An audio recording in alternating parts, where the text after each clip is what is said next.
Welcome to the Moto Marketing Podcast, presented by RacerX, the podcast for moto industry professionals, entrepreneurs, and riders. If you want to grow your brand and business in today's digital-first world, you have to know how to turn a stranger into a fan, turn a like into a customer. You have to know how to turn attention into dollars.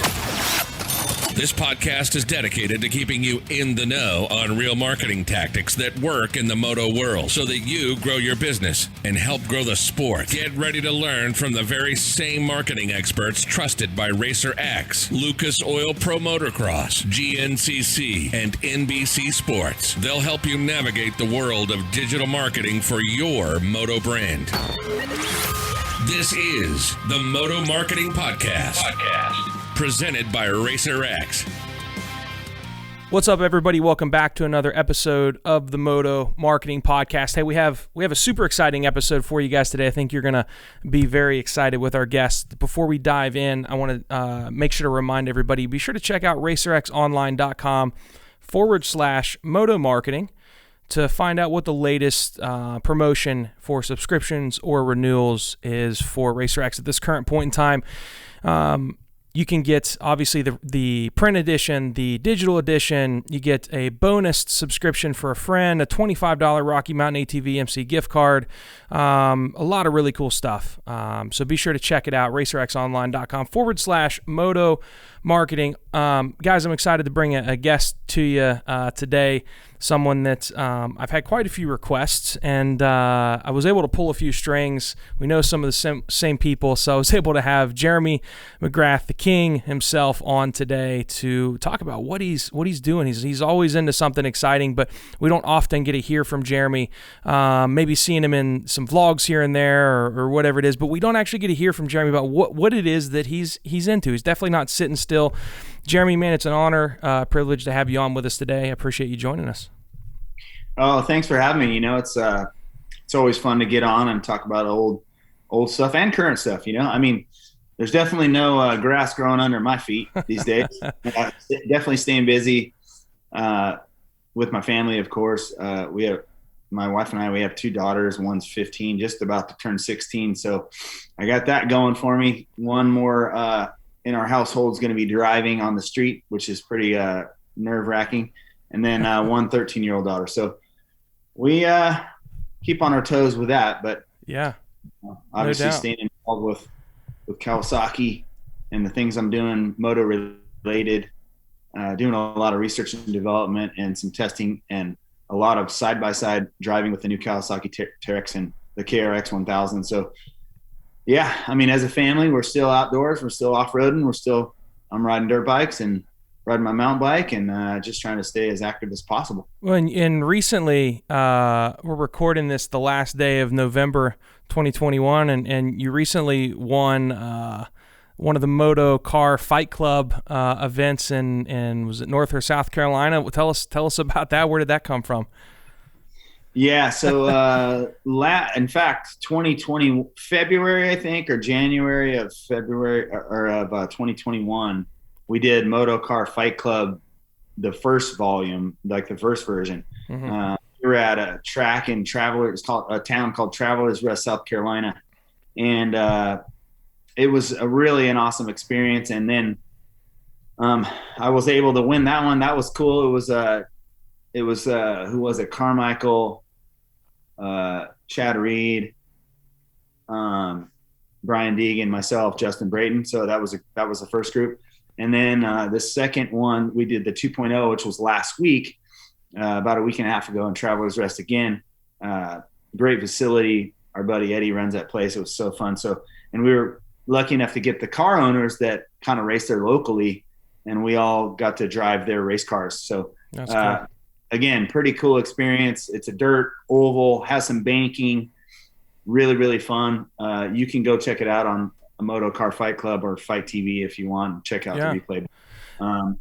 So I was able to race again, win again, which was pretty cool. I did actually spin out once and had to move back. I moved back in the field and caught back up, which was I was a little nervous there, but I got back to the lead, so it was pretty cool. Cool. Also, my daughter got to race. We went as a family this time, and they had a women's class, and my daughter got to race. So she ended up making a last lap pass for third, and on the final lap in the final corner, which made it pretty exciting for me. And so I was having a proud dad moment there while we were there racing, and that's cool. Good times. Yeah. So I've noticed over the years, just from seeing your stuff, and then I follow, Swap puts out a really cool video pretty much weekly, and I've seen in a couple different episodes over the last year or so. He's gone and watched you kind of do your thing, and the side-by-sides. Talk to us about that. I know you've stayed active. I've seen some clips here and there of your race shop and whatnot. So talk to us about all the other stuff that you're doing in the four-wheel space. Yeah. So most people know, but I raced off-road short course for like 8 years. I won the title with Maxxis as the title sponsorship, one of my, partners in life pretty much these days. And all the guys at Maxxis just been a huge instrumental part in my life for the last 5 years, and our family. And they're coming out with a bunch of new UTV tires. So we're getting ready for a really awesome 22 where I'm going to put both my kids and myself, probably not both my kids at first, but Rowan, my older daughter, and myself, we're going to start racing some desert races in the KRX 1000, which Kawasaki launched a side-by-side pretty much right before COVID hit, probably 18 months ago, 2 years ago now, maybe two and a half years ago now. And man, when COVID hit, sales went through the roof, which is opposite of what we all thought was going to happen. And so we started getting involved. I basically stopped racing short course, sold my race truck, started getting heavily into the UTV scene. And now that's what we do as a family. We do it a ton. We just got back from Ocotillo Wells yesterday. Yeah. Having a family weekend out there. So, yeah. So anyways, just King of the Hammers stuff, which is rock crawling events, which the Kawasaki KRX 1000 is incredible for. So I've raced Hammers, King of the Hammers, which is a crazy awesome event. I've raced that the last 2 years, and it's coming up again in January this year in 22. So excited about that. But yeah, we're putting a desert program together. It's one of the things that we've always been into, but really never experienced as a racer. Yeah. A lot of friends that I hang around that do it. They race trophy trucks. They race all kinds of everything out in the desert, but we've never done it. And since I'm a bike racer, I always told myself I'm never going to race a dirt bike in the desert because it's at least from my perspective, I'm just a track guy. I'm not sure. I like to know the terrain I'm going to come up on, especially when you're on a bike, because you hear big crashes and stuff like that. It can get pretty scary. So I just kind of promised myself that I would never do it on a bike. Well, Kawasaki came out with a side-by-side, and it's a very real opportunity and an option for us as a family these days. So excited about doing that. And man, just that's probably going to be the first part of 22. We're building race cars right now. Wow, that's cool. With a lot of cool partners. And then going to come out probably first of the year here. That's awesome, man. Something that I've just always noticed since I got into the sport pretty late. Like, you were towards the end of your career, Carmichael was coming in, and then kind of Stu was the next big thing. So you're the first guy that I followed, and one thing I've noticed, you've never slowed up. Like, you've never been the guy to retire and nobody ever really knows what he's doing now. Like, you've always stayed involved. Like, you retired and then you came back and did some races, and then you did the X Games thing, and then once you completely got out of two-wheel competition, you were on to the next thing with four wheels. Like, what? And it's kept you young. Like, you don't really look like you age much. I'm not sure if it's the ARMA that you drink or what it is, but like you're always active, and I don't know, man. Like, you just don't seem like you're the type to sit still. Like, is it just the love of competition and the sport, or like, and you're doing some entrepreneurial stuff too, which we'll talk about, but like, why is it that you've never really retired? Like, you're always on the move and doing something exciting. Why do you think that is? Well, I think it's, nobody can dispute the passion I have for my motorcycle and the things I do in the community of motorcycling and off-roading. I'm obviously very fortunate to be able to live this kind of life and just stay active and have great partners and be able to race and get my kids into racing and just you know, it really is a dream life. And I think, you know, as I said, nobody can dispute the passion I have for the sport that I was in. And I always told myself when I retired from racing motocross and supercross that I just wanted to retire before I really just didn't enjoy my motorcycle or enjoy what I was doing. And I think I accomplished that. You know, I think I still love dirt bikes. I still love anything with two wheels. I mean, I'm riding the KLR 650 a little bit now. It's doing some adventure stuff. A lot of my friends are doing like off-road adventures, you know, a lot of single tracking all over the place, traveling and riding. And so I want to do a little bit more of that. And I'm still riding track. I mean, I still ride track when I can. In fact, this week we have a Kawasaki photo shoot, our annual, you know, posters and stuff like that we do every year with the team. I was out at the track yesterday with Anderson and Cincerello, and then I'm going to ride Supercross with them on Thursday. So, you know, it's funny because it gets pretty nerve-wracking these days at my age to be out on a Supercross track. Yeah, I'm sure. It takes a little more nerve than it did before. And but, you know, it's kind of what I live for. That same feeling that I get these days is the same feeling I used to get when I line up. When I was lining up in Anaheim or I was lining up at any race, it was like, you know, it's nerve wracking, but it's exhilarating at the same time. So, yeah. You know, I don't know. I just, you know, I always thought when I retire, like, oh man, all right, we're going to have a lot of time to play golf. You know what I mean? Because I do love golf. I mean, I love golf. But I started, you know, I really figured out fast that you can only play golf so much. So you got to, you know, fill your time with other things. And my wife always says I'm the busiest retired guy she knows. So anyways, I just try to keep my hands in a lot of things.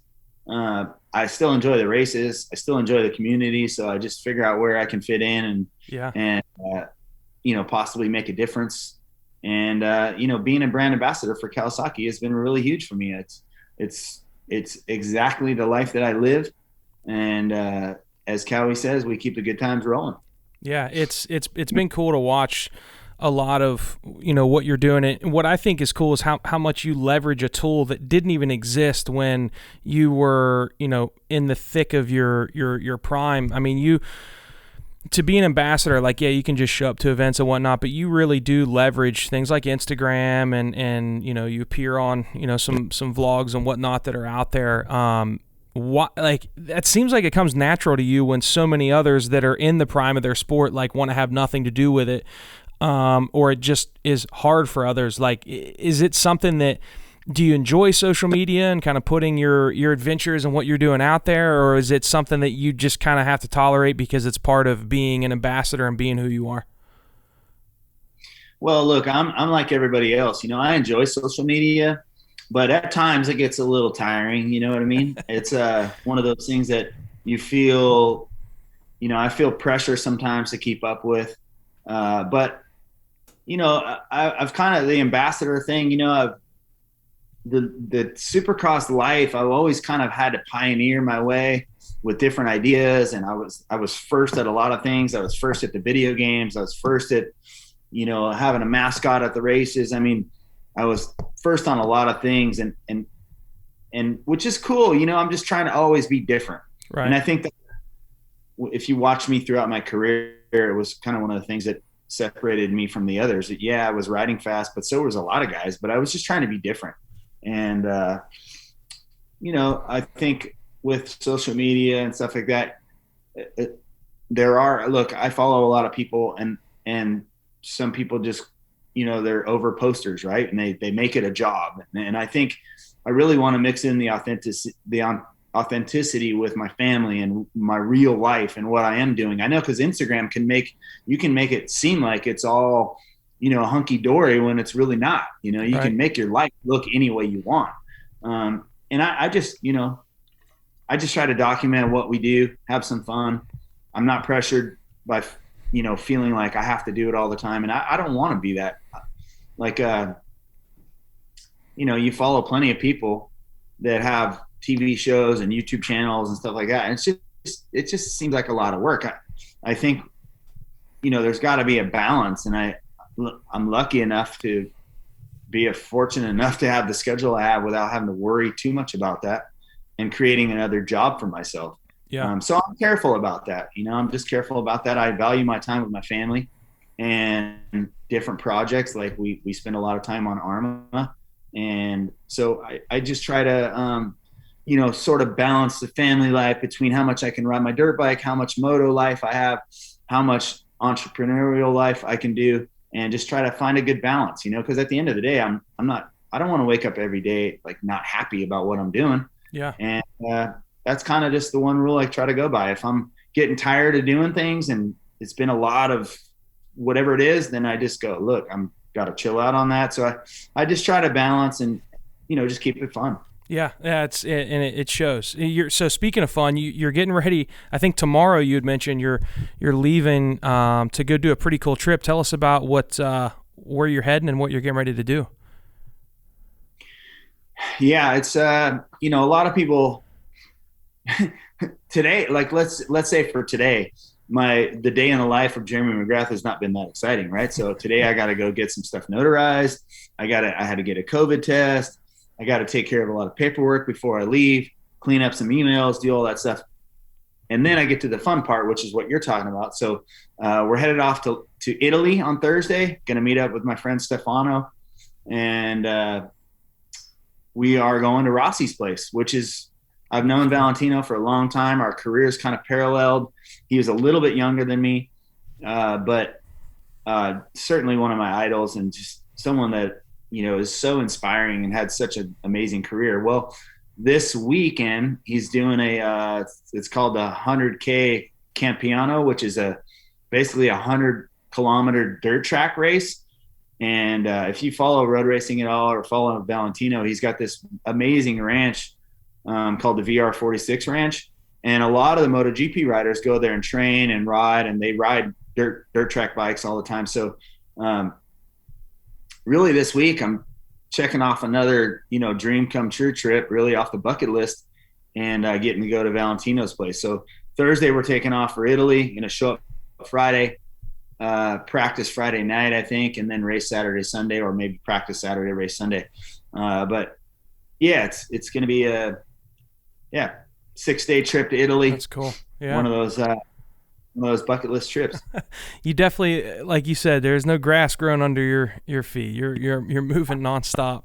So you've done some stuff entrepreneurial wise as well. I mean, everybody knows you're heavily involved in the development and just the growth of ARMA, and you're doing it, obviously with Scott Sepkovic, who's done a lot in the business side of the sport, but also with Nick Way and Chad Reed and others. Talk to me about that product. I and people know that listen to this show, we do work with you guys, but I use the product myself. I love it. We have it at the office. I use it on my mountain bike team. All of our riders use it as well. It's a great product. Kind of tell me your story of getting involved and just developing those products, and just for those that might not know, tell us a little bit more about ARMA. Well, it started, ARMA started out with a friendship with Scott and I. We worked together for a long, long time on a bunch of different projects. I mean, Scott was responsible for bringing Bud Light into the sport. He back in the day when I had my team, Anheuser-Busch was a main sponsor of mine. And that was, really one of the things that Scott Sepkovic did. I mean, he was an agent for a lot of guys, but also just great at marketing and landing sponsors. And that, we've been friends. We live 5 minutes from each other. We've been friends for 25 years and always talking about projects. And, obviously we work together at Monster as well. And Scott had ARMA, and it was one of those things where branding was killer. We were going to launch a supplement brand, and really just wanted to be part of something that can make a difference. And I know there's a lot of brands out there, supplement brands in particular, that are kind of just, they're there, and it's really maybe stuff that doesn't totally make a difference. And I think, for us, we didn't want to be just another supplement brand on the shelf with other people. I think for me to be involved, I was like, look, I want to be a partner. I want to be involved, but I want to make a difference too. And, I still have a lot of friends that race, a lot of endurance athletes that race many different sports. And if I was going to hang my hat on something, I wanted to make sure that it was a product that worked. So it's exciting that you guys are using it. It's exciting for us. We have, we honestly, we do a lot of testing, and we put it in a lot of people for taste and action to get the results that we want before we produce a product. So you guys go through a lot of things that make sure that the people that use it in the sport are going to, especially the professional athletes that use it, like you're on the Informed Sports list, like things that I don't think people fully understand what that means. But the gist and the mile high view of it is you guys don't cut corners. You make sure that the stuff that you're putting into the product that ultimately your customers and athletes are going to be putting into their body, it's done the right way. And that's one of the things that caught my attention before I knew Scott and before I knew you, that I was really appealing to me, is just that little Informed Sports badge. I mean, that means like, hey, there's quality in this product. We care about what's in this because you're going to put it in your body as well. Yeah, well, you know what? We want to promote confidence from athletes, looking at our product, using our product, any of that stuff, because we don't want them to question anything when it comes to our product. There's a lot of testing these days that these guys got to worry about, and we want to take that one worry away from the athletes, and just so they can trust and have confidence in our product. And that is a goal of ours. We don't want them thinking about it. Look, your job's to train, your job's to race, your job's to win in whatever sport that is. And if you can alleviate one of those headaches without having to worry about it, then we want to help with that. For us, it's our products have, yes, it's more expensive, but our products have clinically proven amounts used in each product we make to make sure that it works. We don't want to be sprinkle some stuff just to use the ingredient and put the name on the label. We just don't do that. Yes, it costs us more, but again, we want to prove what we're doing. We want to prove it to our customers that they can have confidence in our product and feel good about that. And, for me, that I just know, as being a former athlete, and that would have been a very, very nice thing for me to not have to worry about. And I think we want to do that for our athletes. Yeah, absolutely. I think, and really any athlete or any non-athlete that enjoys our product. If you're a runner, if you're a hiker, if you're a biker, if you're a moto guy, if you're a jockey, whatever you are, that is your sport, we want to be part of it. Yeah. Well, and I know you guys you bring up all those other sports. I mean, you guys are doing some really cool stuff in the golf space. I mean, it's not, you don't just have to be into moto for this product to work. I mean, obviously it was birthed in that sport, but I mean, in cycling, we use it. In golf, you and the golf community are using it. So, so you talk about all these other, all these people that, you want them to enjoy it. You guys are doing something really cool right now through the month of December. I think between now and call it Christmas Eve, you're giving people an opportunity to actually have a conversation with you. Can you talk to us a little bit about, what's going on and how you want to hear from people and sharing their stories as far as what they love about the product and the opportunity that they might get to actually speak with you on a Zoom video call?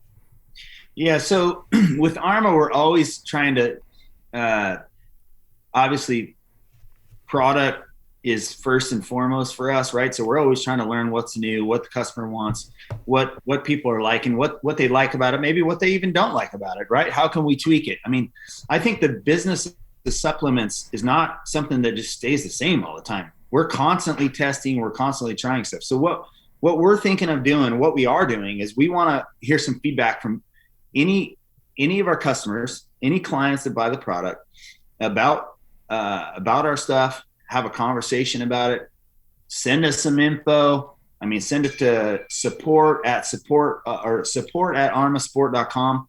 You can send it there. We're going to go through this stuff. We're going to read through the info, and I'm going to get on some Zoom calls with some of these guys. I want to hear about it. I want to hear what they love about it, maybe what they, new ideas, new products, stuff like that. And, I think it'll be interesting. I have no problem interacting with our customers, with fans, with people.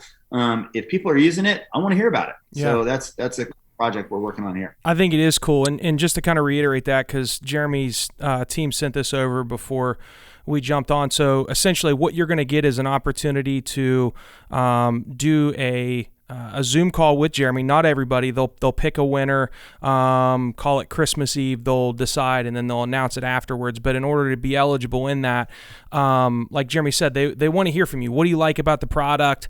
And the way they want to hear from you is simply upload a video to YouTube. You can make it unlisted if you want. You can make it public. It doesn't matter. But send that YouTube video to support@armasport.com. If you're watching this, Josh will edit in the URL on the lower third of the screen. We'll also put it in the show notes. So upload a video. It can be 30 seconds long. It doesn't have to be super long. It can be 30 seconds. It could be a minute. Upload it to YouTube. Email that video to support@armasport.com. You can put in the email some, conversation with Jeremy, something that lets the folks, testimonial, any of that. Yeah, testimonial, something that lets them know that you're trying to get that conversation with Jeremy, and then Jeremy and his team will pick, a winner or a couple winners Christmas Eve, and then they'll make that announcement. The other cool thing is you send that stuff over, and Jeremy might actually feature your feedback in some of their content with ARMA. So you might get a chance to talk to him, and you might also get a chance to be promoted on Jeremy's channels and on ARMA's channels as well. But I mean, the big thing is, if you haven't tried the product, try the product. Like you've got all these different hydration supplements, protein, pre-ride, post-ride stuff that everybody from the top athletes use to, Steve Mathis talks about how he can't ride without Blitz. Like he not only loves Jeremy, but he loves the product as well. So check it out. And then again, it's support@armasport.com, and shoot that video over. Jeremy, do you have a favorite ARMA product? Like, is there something that's like, yeah, it's my go-to, I use it every day if I'm working out or not? Like, what's your favorite product in your guys' lineup? Well, I mean, for me, when I'm on a like a bicycle ride, there honestly is no better product than ARMA Blitz. I mean, that's my favorite product. I think we have some excellent hydration, and of course, if you're trying to mellow out on the coffee scene, ARMA Fire is amazing also. So, again, I think it's for us. We put a lot of time into development. We don't just kind of throw a product out there, and we spend a lot of time testing and developing, and really, I'm proud of all of our stuff. And that's another thing with some of these testimonials. Love to talk to people about what the next. We have ideas of what we should be making next, but it's always good to hear from the customers. So people are out there doing the testing with us, for us. And, we have our athletes, of course. We have guys like Nick and guys like Chad, and of course, Adam Cincerello, who won a championship this last year on ARMA Blitz. I know if you ever saw that ad we did, he was drinking like 8 ARMA Blitzes a day, where it changes your VO2 max levels and things like that. So read up on our product. I encourage everyone to do that and get a good feel for it, and even go do some testing. So it's exciting. I think that's a thing with me. I've always tried to stay in business, learn a little bit about business from guys that have done so well at it, and have mentored me at the same time, and just tried to keep my mind open to not only being a racer and an athlete, but also trying to be a businessman. So I respect that. I think it's awesome. ARMA's certainly our passion product for sure, but we want to do it the best, and that's the only way we know how, is to try to be the best and try to win. So and that's what we're doing. Awesome, man. Well, man, I know you guys have a busy day today, tomorrow, getting ready for your trip. Be sure to share some stuff on social media. I think everybody's going to be excited to check it out. This episode will drop, if not this week, the week of November 29th. It'll be out next week. So it's a pretty current and relevant episode. And again, just to kind of recap on that, be sure to take Jeremy up on that offer to have an opportunity to potentially do a Zoom call with him. Shoot a video. Tell us what you like about ARMA. If you haven't tried it, try it, and tell us, what do you like, and send it to support at armasport.com, and the guys and gals at ARMA will reach out to you, and you might get a chance to have a conversation with Jeremy and tell him about the product, and tell him what you're doing, and get his professional advice. He knows a thing or two still about motorcycles. So if you're looking for some coaching, that call might be a cool way to get that. So, man, I know you're busy, Jeremy. I really appreciate you jumping on, and it's been an honor to have you on and hear about some of the things you have going on in your life, and some of the exciting things that are coming as early as 24 hours from now. So I appreciate you being with us. Yeah, man. Appreciate you having me on. Always fun to chat about this stuff. Yeah. I'll come on anytime. Let me know when you need me. And if any of you guys want to check back in with my social media, you'll see what we got going on with Rossi this next weekend here in Italy. So, Again, appreciate it. Have a great week. Have a great weekend. And look forward to the next time. Absolutely, man. It's been a pleasure. All right. Take care. Thank you for listening to the Moto Marketing Podcast. If your goal is to get real, measurable results from your marketing that will grow your company revenue, then check out how Impact Media can get the same results that they have for Moto's most iconic brands by visiting thinkimpact.com. That's ThinkImpact.com. Have a marketing question that you want answered on the show? Send your questions to questions@motomarketingpodcast.com. Don't forget to rate, review, and subscribe to the podcast. And we'll catch you on the next episode of the Moto Marketing Podcast.